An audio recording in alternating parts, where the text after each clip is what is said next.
Good morning, good afternoon, good evening, wherever you are in the world. This is Mark de Swan in New York City. I'm one of the founders of the Institute for Real Growth, and I'd like to welcome you to this special session focusing on the role of marketing in helping businesses drive more sustainable, or as we call it at the Institute for Real Growth, more humanized growth. Today, I'm joined by a very special panel of senior marketing leaders from all over the world, recognized as the best in the field. I'd like to introduce Andissa Tsumbane. Andissa is this year's Marketer of the Year Africa, as well as the IRG Humanized Growth Champion 2022. Andissa, if I had to describe him in one word, is Mr. Inspiration. He was a marketer at Microsoft and Standard Bank, and most recently the Chief Marketing Officer of Old Mutual in South Africa. He's also a member of Cricket South Africa. Andissa, welcome, and thank you for being here. If I had to describe Sylvia Lagnado with one word, it would be marketing pioneer. As Unilever's first global brand director in the year 2000, she launched what has now been voted the best campaign of the last 30 years, the Dove Real Beauty campaign. She went on to become the Chief Marketing Officer of Bacardi, the Chief Marketing Officer of McDonald's, and she's currently the Chief Sustainable Growth Officer of Natura & Co., the company that owns Natura, Aesop, Avon, and The Body Shop. Sylvia, welcome. Antonio Lucio was recently inducted into the Marketing Hall of Fame. His career explains why. He was a senior global marketer and head of capability at PepsiCo, then became the first chief marketing officer of Visa as the company went public, then became the first chief marketing officer of HP Consumer as the business split from the hardware business, and then became the global chief marketing officer of Facebook. A year and a half ago, Antonio decided to take a step back and focus solely on his deepest passion, the diversity and inclusion within the marketing industry. He created a program called LEAP that is focused on developing the benchmark of more diverse marketing leaders, and he runs that program in combination with the Aspen Institute and Yale University. If I had to choose one word to describe him, it would be Mr. Empathy. Connie Brahms is this year's World Federation of Advertising, WFA, Marketer of the Year. Connie started at Unilever more years ago than she or I want to mention, but has worked her way through the ranks all the way up to the top of marketing and then general management, leading businesses from Singapore to every other corner of the world, and is now back in London as Unilever's Chief Digital and Commercial Officer. If I had to describe Connie with one word, two, it would be no nonsense. Get things done. Connie, it's great that you could join us today. Professor Andrew Stephen was chosen as the youngest tenured professor at Oxford University, specifically within the Said Business School, and he quickly created the Future of Marketing Initiative, which I'm now part of. Andrew was one of the 40 under 40 academics and is very active within the discipline. He's currently the editor of the marketing magazine of marketing research, as well as the Journal of Marketing. If I had to describe Andrew with one word, it would be the word that he uses to evaluate all the work his marketing group does, which is, does it have impact? I'd like to start by asking you about your experience over the last 2 years. What has been your biggest lesson learned? Andissa. I mean, it really has been a game changer for me personally. I think COVID has been an absolute gift, an opportunity for me to reflect on the things that are important to me, both personally as well as professionally, and to reset. And certainly I've made changes in my life professionally. So I joined the Great Resignation at the end of last year. And personally, I've been really thinking about how I can play a much more meaningful role and impact communities, families, and my community in which I live. And as a part of that, I've had the opportunity to really refine and think very deeply about my purpose. And I had the wonderful experience, as you would know, of having gone to Panama on that retreat. And I think that process in and of itself was a massive unlock for me to really sharpen my perspective and outlook in terms of what I want to do in the last half of my years. So it's been really amazing and really made me think very deeply about where I come from, but also chart the way forward in terms of where I'm going. It's been a gift. Sylvia.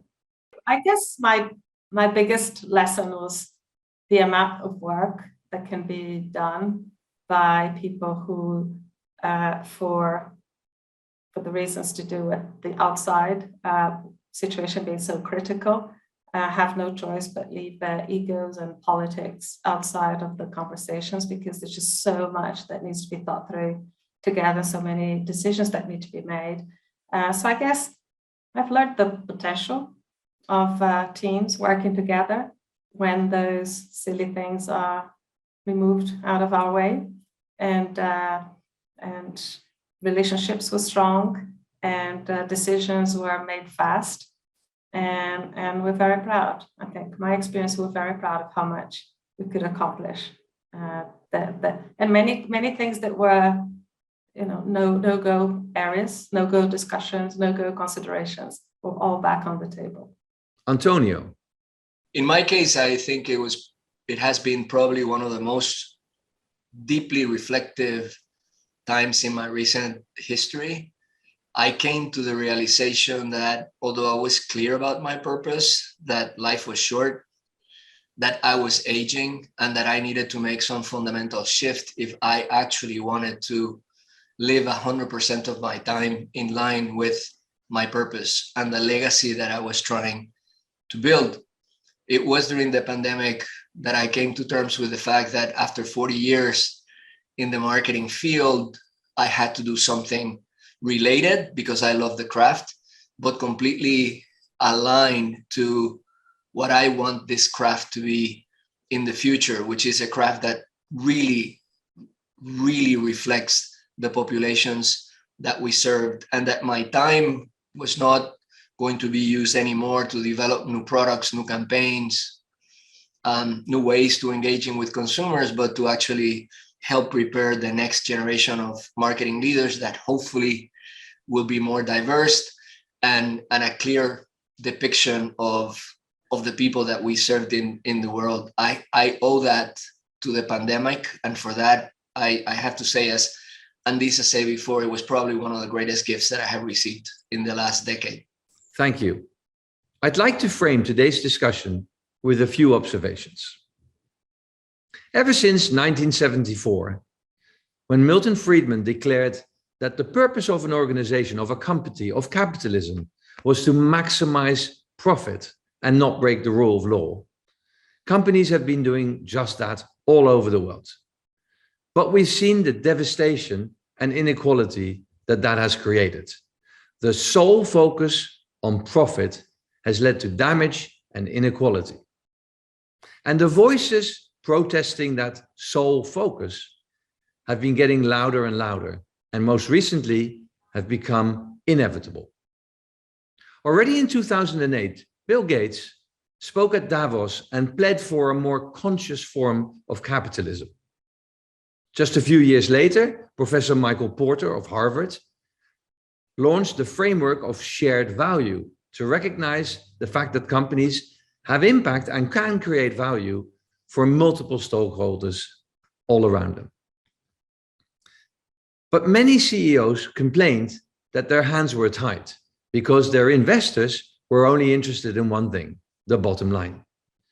So it was of paramount importance when the biggest investor in the world, BlackRock, through the CEO Larry Fink's letter to CEOs all around the world, declared that BlackRock was only going to invest in companies that not only had financial projections on value creation, but also were able to explain the value that they were creating for the other stakeholders. This led to immediate change. Within a year, the Business Roundtable, which is the collection of about the 200 biggest US-based companies, restated the purpose of the corporation and shifted that purpose from shareholder primacy to multi-stakeholder value creation. Now, this is important because this is before COVID. And what COVID has done, like so many other crises in the past, it accelerated this to a point beyond no return. Even the most cynical business leader today understands that it's important for the business to understand and create value for all stakeholders, its colleagues, its customers, the community, and the capital markets. And we at the Institute for Real Growth believe that that's where there is a specific opportunity for marketing to step up. Because it's marketing that can help the peers in the boardroom in Exco understand the needs of all these stakeholders. We are trained to develop insights and to create propositions, value propositions that are interesting and solve solutions for each of the stakeholders. We are the perfect partners to work with the head of HR to develop an employee value proposition. We are a great partner for the CEO to think through the purpose of the organization overall. We can partner with the head of CSR to think through the value that the company creates for the community. And we are trained to help the company understand all its touch points and to drive consistency, coherence within all those touch points. So we say, marketing, step up and play your role. And it's that I would like to discuss with our panel today. Andrew, if I may follow up, what do you think has changed about the expectations that people have of companies? In terms of how the world's changed, in terms of expectations that society at large has of business, I think, there's been an acceleration in people demanding more. Now demanding what though? More of what? Responsibility, environmentally and socially, and maybe on other dimensions as well. So we know all of that. That's accelerated. I think what's really happened is people, let's not call them consumers, let's not call them citizens, let's just say people in general, have started reevaluating things. And this is where I think the acceleration is coming from. So we've all had to sacrifice in the last couple of years. We've all suffered in various ways. What I think that's done is made people reevaluate what's going on in their lives and kind of weed out the stuff that's necessary from what's not necessary. And when it comes to, our roles as consumers, when we're looking at brands that we buy and maybe couldn't buy or couldn't access as easily during the pandemic, I guess we start to think about, well, what are we missing versus not missing? And so I think increased expectations for brands, for companies to be better, more responsible in a broad sense is coming from actually people reevaluating just their personal lives and deciding what really counts for them. And, not surprisingly, I suppose what really matters are things around social good, social responsibility, people, planet, saving the world, and all of those sorts of things. So brands that are relevant to those needs that people are now really strongly recognizing are going to do better. And Connie? Well, as we know, the pandemic, of course, has shown that things can change and that they can really change fast. And it's teaching us if the world can change due to a virus, then it can change for good as well. And I think this positive change, we are now seeing people are ready to shake up the system and they are wanting to live a life in pursuit of a better and fairer world. So what we see from a consumer perspective is very much the rise of more cautious and considerate consumption. Cautious, probably also driven by the inflation that we currently see. And so people are really taking a very close look at the value of brands. But let's not forget that they also choose brands for their values. So it has really become the double nature of value. Value in terms of superior products at the right price. And the big squeeze is, of course, playing into that specific space. And values in terms of taking action to drive positive change. Now, I would say it always starts by having a fantastic quality of product at the right price. But nowadays, people are really looking for, make it easy for me to choose also a brand for being more sustainable. Now, the other big thing that we have, of course, seen is, of course, the change in digital consumption. And digital is basically changing the way people live, play, shop, and therefore it reforms our industry. Therefore, there's new business models coming up, and there's new ways to build brands and to convert to sales at the same time. That's very interesting. And now I'd like to ask Andissa. Great, thanks for that, Mark. Certainly from me, I think there's three things. The one is really the triumph of the human spirit over this period and the role of communications as a part of that. I mean, COVID affected all of us as humans across the board. And I think that humans, all of us were at a state of huge anxiety, fear, loss, stress, and despair. But amidst all of that, there was great hope. And certainly we saw lots of humans taking risks for other humans, and we saw workers on the front lines really going out there and really taking care of other humans, which was really, really heroic. But I think in the context of that, the role of communications in helping to provide clarity, allay fears, provide direction in terms of messaging was really, really great. Led by the World Health Organization in terms of some of those behavioral protocols, but also looking at brands, putting aside their differences and working together and collaborating to really land those messages about what humans needed to do. And I certainly think that we played a great role in helping to change behavior and get people on board in terms of what they needed to know, but more importantly, what they needed to do. So that I think is really, really important. The second piece is really around technology and the impact of technology. I don't think that anything could have accelerated digital transformation more than COVID-19. And there's certainly no going back. Humans that have experienced, online Zoom meetings, streaming, and really doing transactions online was significant. And I certainly think that will fundamentally change business models, marketing models, but also marketing mix shifts. And then last but not least, I think the global social justice movement around the world has certainly come into the center. Whether it be diversity and inclusion in the US or, police brutality in Nigeria or gender-based violence across the world, citizens across the piece are really standing up and taking a stand against things that are important to them. And they have great expectations that brands do the same. And so the brands that will succeed in the future, I think, are brands that really are clear on the position they need to take to help support citizens around the world. Thanks, Mark. Yeah, I agree with everything you said, Andissa. In my particular case, I think the pandemic made us more reflective than ever before. In fact, most of the conversations that I have with people within our beautiful craft have not been about career pathing anymore. It has been about what is the meaning of life, what are we here to do as human beings, and what is the purpose of our craft. So a lot more reflection on it, and I've never seen so many people within the craft making so many shifts. Second, I think the pandemic brought the marketing function outside of the consumer good world into the center of the business equation. Everybody needed to understand where consumers were, what they were feeling, the amount of empathy required for them.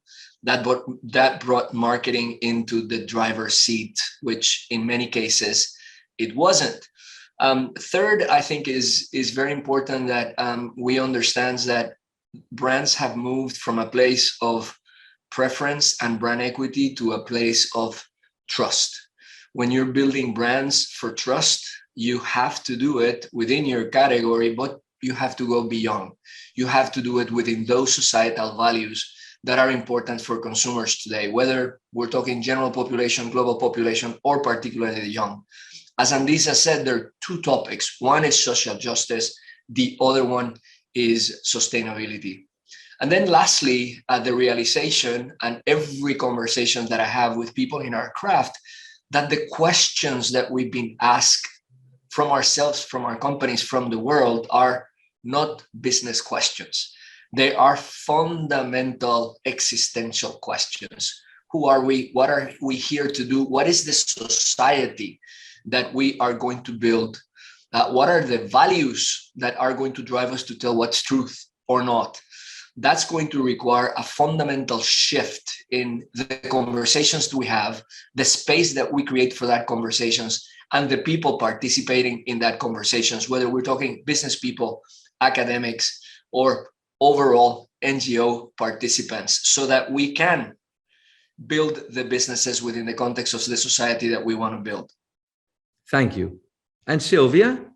I think, especially if we're talking about marketing professionals, and reflecting back on my time spent developing things that I thought were valuable propositions and relevant propositions for the brands I led, I think the expectation is to think really hard about what's meaningful, what's relevant, a little bit less of competitive advantage for differentiation's sake, and more for meaningful relevance.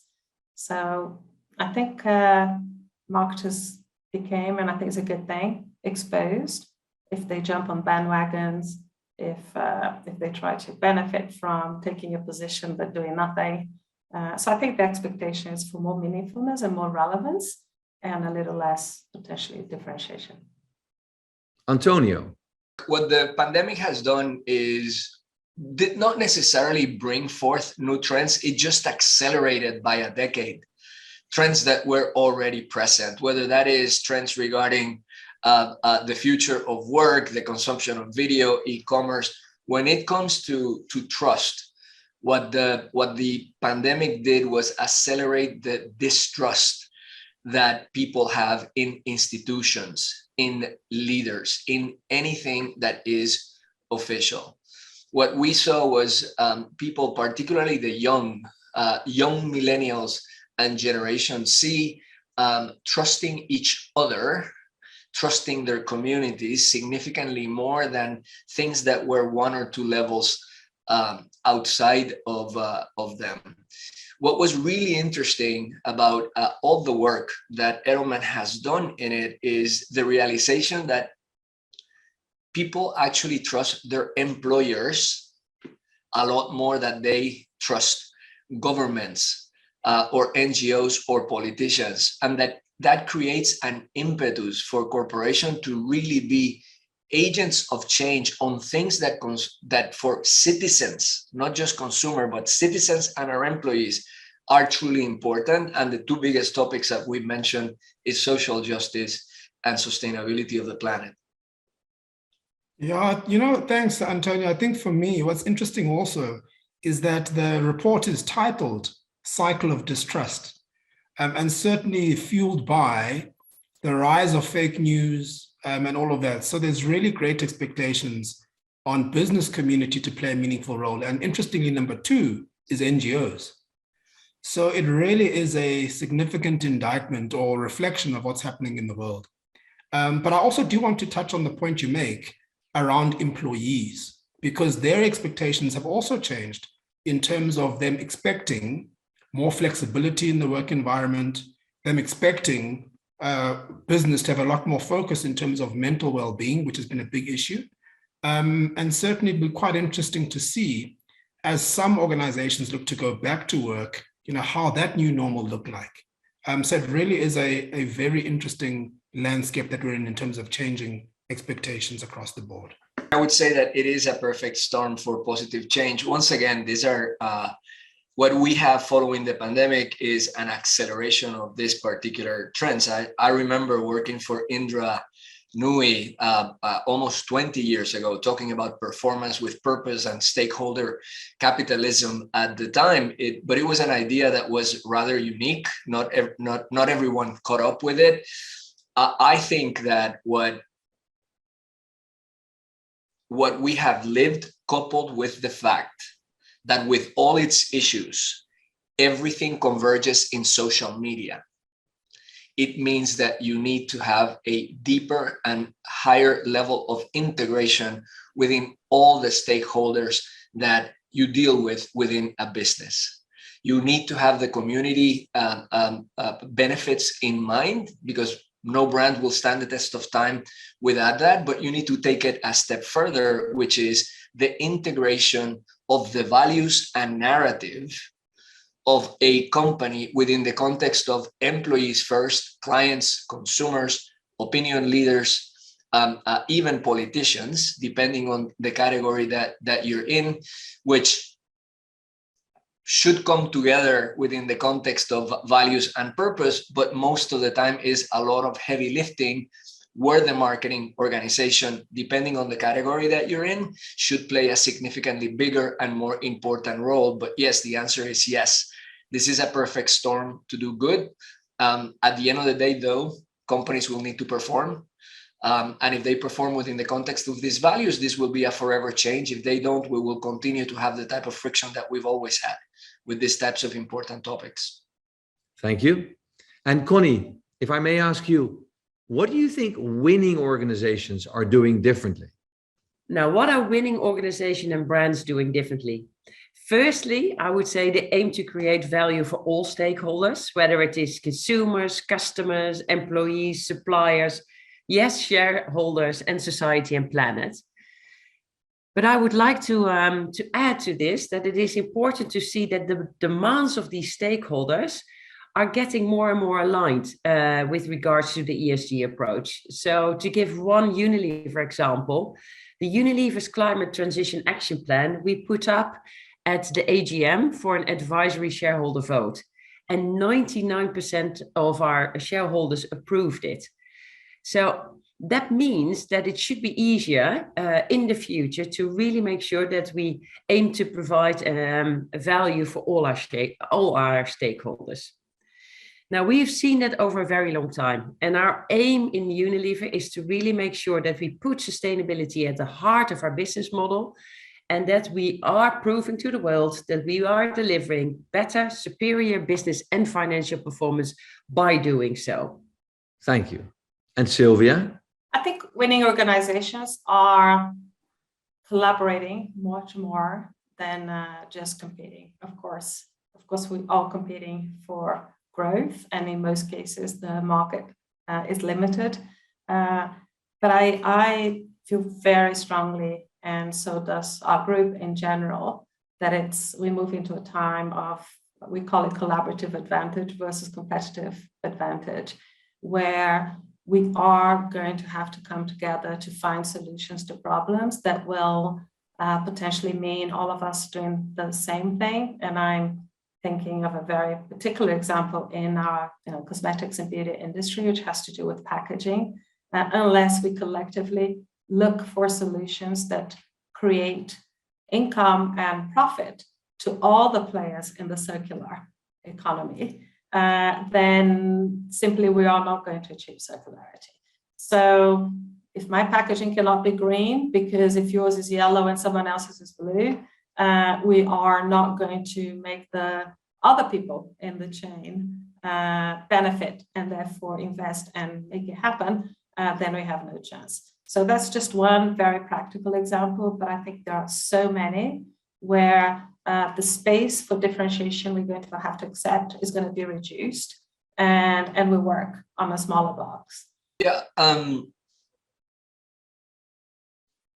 I think winning organizations in this new reality, I don't know if it's, I would call it normal, because it will be forever changing, and we're still in transition on so many areas, including what is the right equation for work and in the office and at home. But I would say that winning organizations are going to be organizations that are deeply empathetic about all the stakeholders that they serve, starting with their employees, ensuring that they have everything they need to be successful, ensuring that we strike the right balance between productivity and connection. To that they are also empathetic about their end users that are trying to figure out life as we all are. in moments where things are rather confusing, whether it was coming out of the pandemic, whether it is now inflation, whether it is the probability of war, and or all the many things that the different people around the world are going through their daily life. Empathy is one. The second one is values. I think because it is all about building trust, so that we can build organizations that stand the test of time. It is about really reassessing who we are, what are we here to do, and why we're doing the things that we're doing.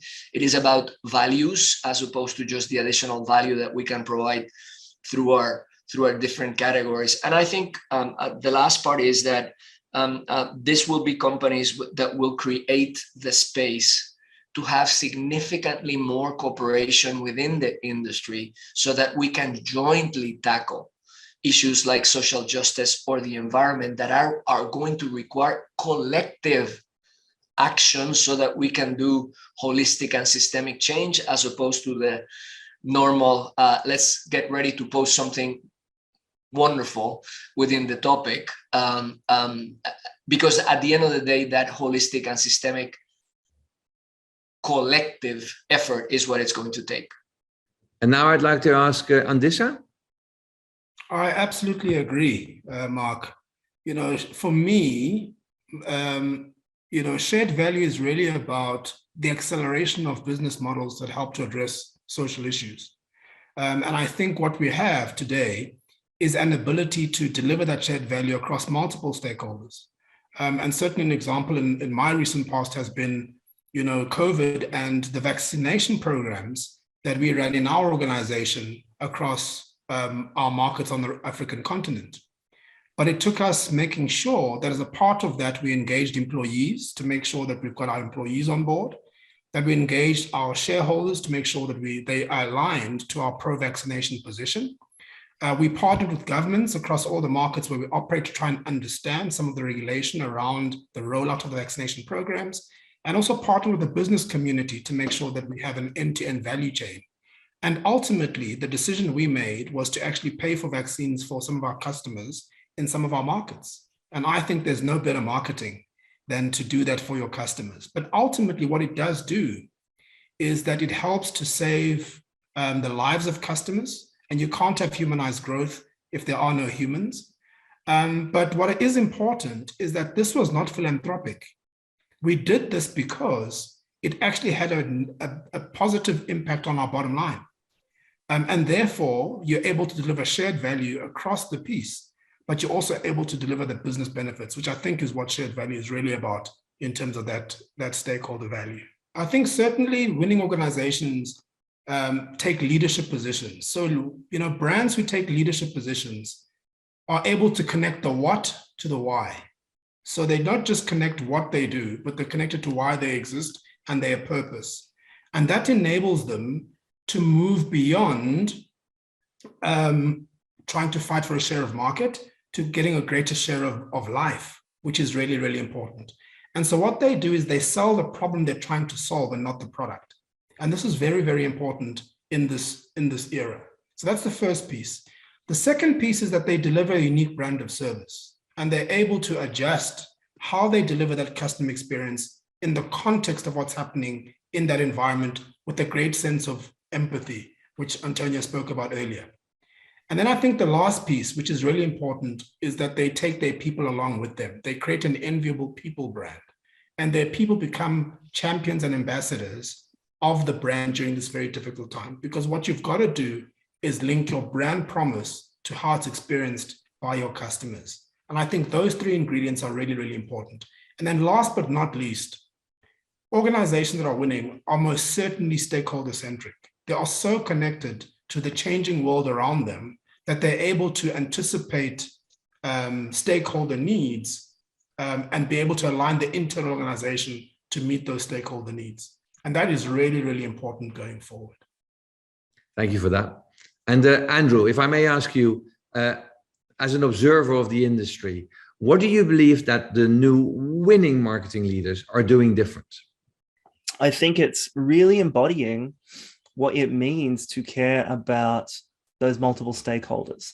But it's not just saying we care about multiple stakeholders and we need sort of multi-stakeholder capitalism and new forms of capitalism and so on. I mean, that's great and that's relevant, but that's just the tip of the iceberg. I think they need to bring it to life in practical ways that matter in their business, in their companies, in the markets that they're seeking to serve. So I think really the success stories here from a marketing leadership standpoint really are the marketing leaders who turn those lofty ideals, which I don't think anybody is going to vehemently disagree with, but who turn them into meaningful, relevant, practical actions that they can take and filter them down through their organization. So I think that's one thing. The second thing is that they play a bigger role across their organizations. So they think about the internal stakeholders as well as the external stakeholders, and have more of an influence on the CEO, the CFO, the COO, other, everybody else in the C-suite. So that marketing plays an increasingly central role in these bigger corporate initiatives that serve, multi-stakeholder sustainable growth. Thank you. And Connie, what do you think?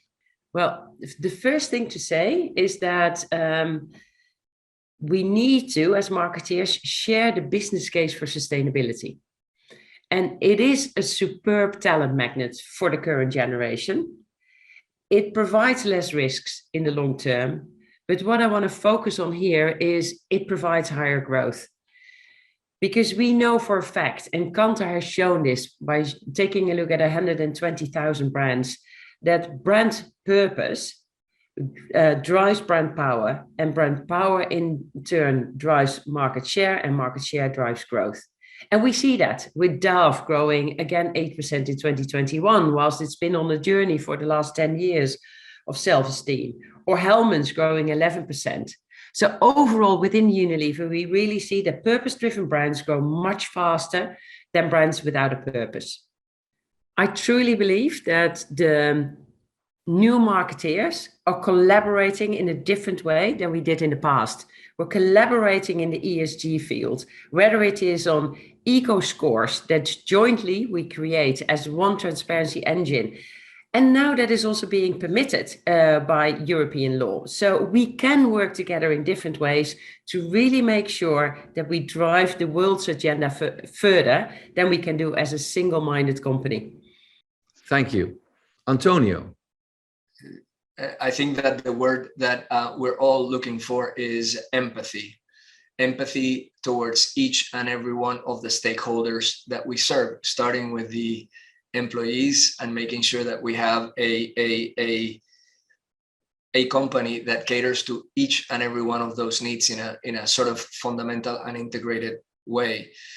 Two marketers that are going to win understand that it is not about winning market share and beating competitors and building brand equity, but it's about building trust, and building trust is going to take them into a much deeper space in terms of finding what is the intersection between what the company does and what the community needs, and a deeper space in terms of the need for collaboration within the industries.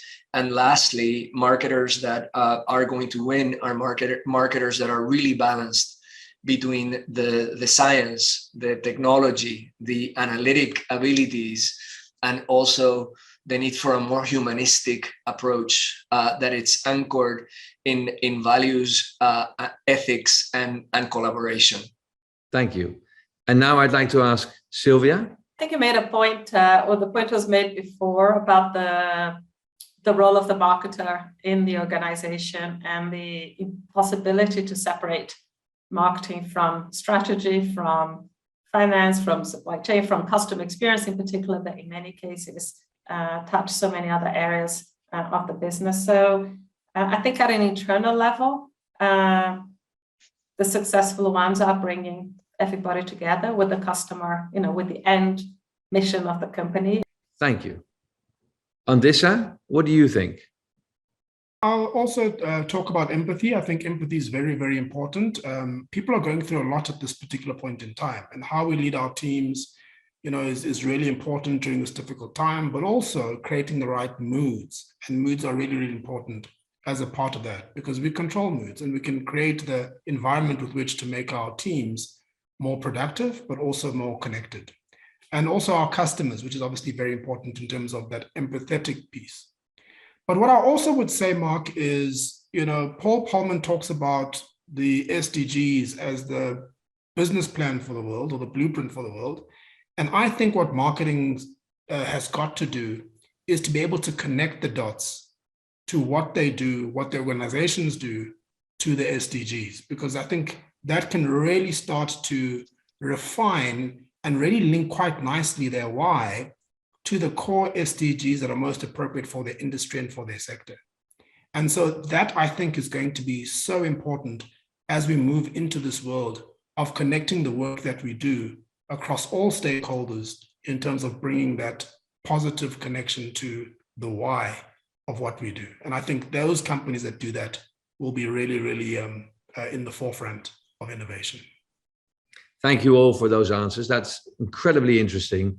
And we're nearing the end of our time. So I want to ask you personally, we started with a personal question and I want to end with a personal question. There are lots of people listening to this conversation that are eager to make their contribution to more sustainable, more humanized growth. If there was one thing that you'd recommend to them to do differently, to prioritize, what would it be? We've all got to keep in mind that the world is going to continue to be changing in unpredictable ways.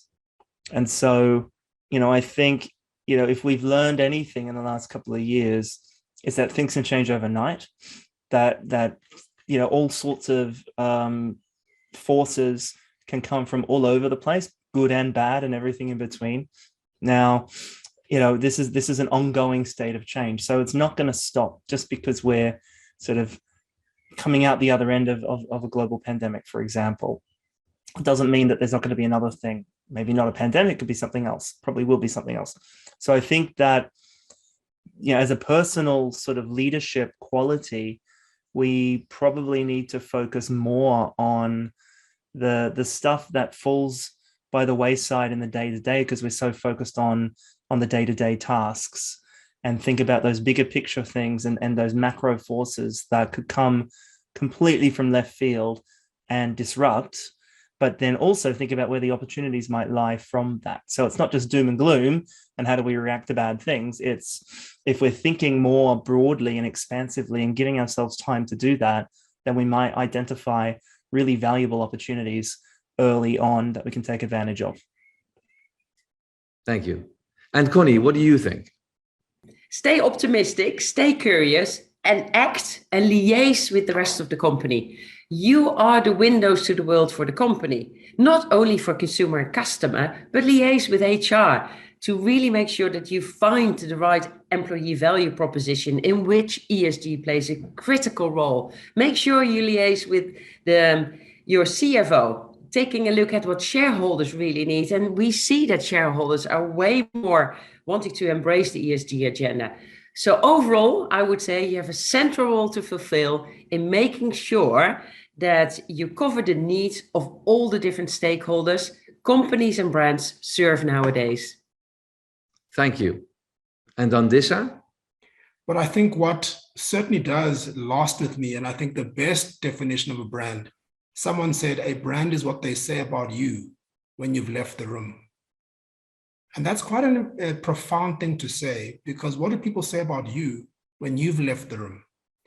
And so I've always held on to that thought around being very deliberate and intentional about how I create the right context, the right environment, and set the right moods for others to thrive, but also to create more meaningfulness in the work that we do from a marketing perspective. And so I've spoken about Tim Wiggum, who I'm a great fan of, who has this work around something called mood set, which is about being intentional in creating and setting moods.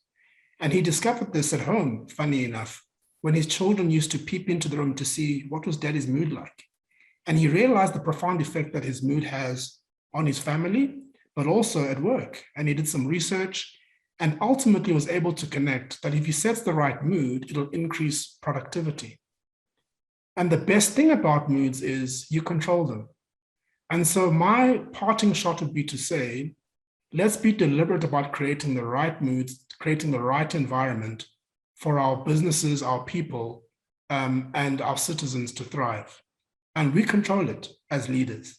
And I think that we've got to do that. And if we do that right, I do think that when people talk about us when we've left the room, we certainly would have left a mark in their hearts. Thank you. Is that what you think, Sylvia? I love one of the articles that you've written that I feel very strongly that you need to find the intersection between your passion and your capabilities and what the business needs, and make that, obviously that's not the only thread through which you lead, but I think that is the thread through which you make a really big impact, is finding the intersection between your personal capabilities, your personal passion, something the company needs, something that the world needs, and double down on that consistently all the time. You have to do everything else, but if you don't find your personal comfort, more than comfort, your personal thrive zone, I think you'll be much less effective and less happy. Thank you. Antonio. Marcus, I would call it the blessing and the curse of empathy. I was talking about the need for empathy in this world. The only big watch out is that sometimes being empathetic towards other comes at the expense of not being empathetic to yourself. And I am a living proof of that. I've been focusing on the marketing teams that I was blessed to lead. I was focusing on my 5 daughters, my very extended Latin family and all their needs. I was focusing on my community. I was focusing, and I forgot to focus on me. And that empathy needs to begin with ourselves. And I got into difficult times, depression and all that. As I was going through that, one of the biggest insights that I received from a very good friend, as he was asking me, so why don't you take time to do this? And I said, I don't have time, I have the business, I have the family, I have the community, I have. And he said, don't you understand, Antonio, that the network that you have built will collapse if you're not around, if you don't take care of yourself. So taking care of yourself is probably the most selfless thing that you can do, not just for yourself, but for others. That had a dramatic impact in my life. That sort of justified my need to be more self-compassionate, to be more empathetic with myself, to put myself and my health sometimes first as opposed to last.